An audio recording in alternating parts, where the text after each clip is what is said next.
वज़ीर आज़म के मुशीर तिजारत और सरमायाकारी अब्दुर्रज़ाक दाऊद ने कहा है कि मिनी बजट इक़दामात के बायस 7 अरब रुपए रेवेन्यू कमी का सामना होगा।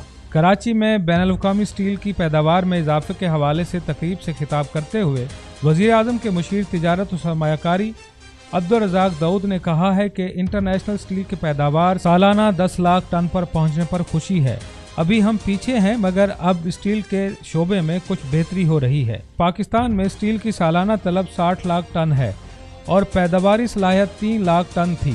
पाकिस्तान स्टील की दरामद पर सालाना 2 अरब डॉलर खर्च करता है। इस सनत के फरोग से सालाना 2 अरब डॉलर्स की बचत हो सकती है। अब्दुर्रज़ाक दाऊद ने कहा कि हुकूमत के लिए करंट अकाउंट्स और मालियाती खसारा बड़े चैलेंजेस हैं। मौजूदा हुकूमत मशावरत के बगैर कोई पॉलिसी नहीं बनाएगी। मिनी बजट आइंदा 5 साल से 7 साल में मंजूर हो जाएगा, जिसके बाद नेशनल टैरिफ पॉलिसी पर काम शुरू होगा, जो आइंदा 3 से 4 साल के लिए होगी। उन्होंने कहा कि इसमें कस्टम्स के 7000 टैरिफ लाइन पर नजरसानी की जाएगी। मिनी बजट हमारी सिमत का तयन कर रहा है। पाकिस्तान में बजट बनाना रिवायती तौर पर एक नंबर गेम रहा है और इस बार हुकूमत ने इस रिवायत को तोड़ने की कोशिश की है। मुशीर तिजारत ने मजीद कहा कि मौजूदा हुकूमत ताजिर बरादरी की नुमाइंदा हुकूमत है, जो तिजारत और सनत के फ़रोग के लिए काम करेगी। मिनी बजट इक़दामात की वजह से 7 अरब रुपए रेवेन्यू की कमी का सामना होगा।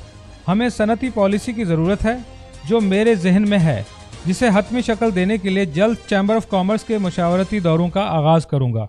तिजारत न्यूज़ को यूट्यूब पर सब्सक्राइब और लाइक कीजिए। इसके साथ साथ बेल आइकन को भी लाजमी क्लिक कीजिए ताकि आप तक पहुंच सकें हमारी तमाम मुनफरिद खबरें जो आप देखना चाहते हैं।